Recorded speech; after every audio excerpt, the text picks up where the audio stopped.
Well, the community is coming together for a North Carolina family after their shrimp boat caught fire and sank off North Myrtle Beach 2 days ago. The 3 crew members were safely rescued, and the family is now working to get back on the water. News 13's Adriana Lawrence spoke to one local shrimper about the impacts of losing that income. It's the cost of being a shrimper. Anything can happen while you're out on the water for days. And for one North Carolina man, it did. We're not million-dollar companies. Something like that happens, it puts you out of business. And I mean, we're right in the middle of our shrimp season.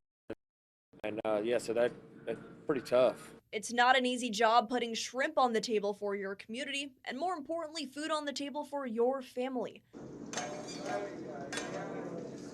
A recent GoFundMe was started for Charlotte-based shrimper Quentin Holden, whose trawler went up in flames Monday. It states he and his wife have a newborn at home and bought the trawler just 1 month ago. Murrells Inlet shrimper Charlie Werner was shocked when he heard what happened and found out it hit closer to home than he thought. What's crazy is one of my crew members that was with me last week was on the boat that caught fire. So I hadn't heard from him yet, but I saw him on the news getting off the jet ski, so hopefully everything works out. Werner says their gear, weather, or fires going wrong are just a few of the fears shrimpers have while out on the water. But if something does go wrong without any support, it can be life-altering.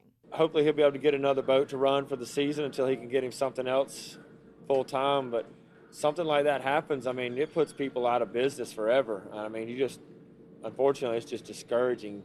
Makes you want to go get a regular job and just try to make it the hard way, I say. But in this case, Werner holds out hope Holden will get right back on his feet and continue putting that food on our table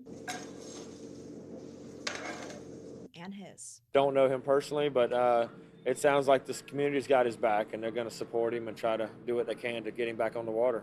In 2 days, the community has raised $23,000 for the Holden family. They hope to raise enough for a down payment towards a new shrimp boat. And we're working to sit down with the family to learn more. You can find a link to donate on our website, WBTW.com. In the newsroom, Adriana Lawrence, News 13.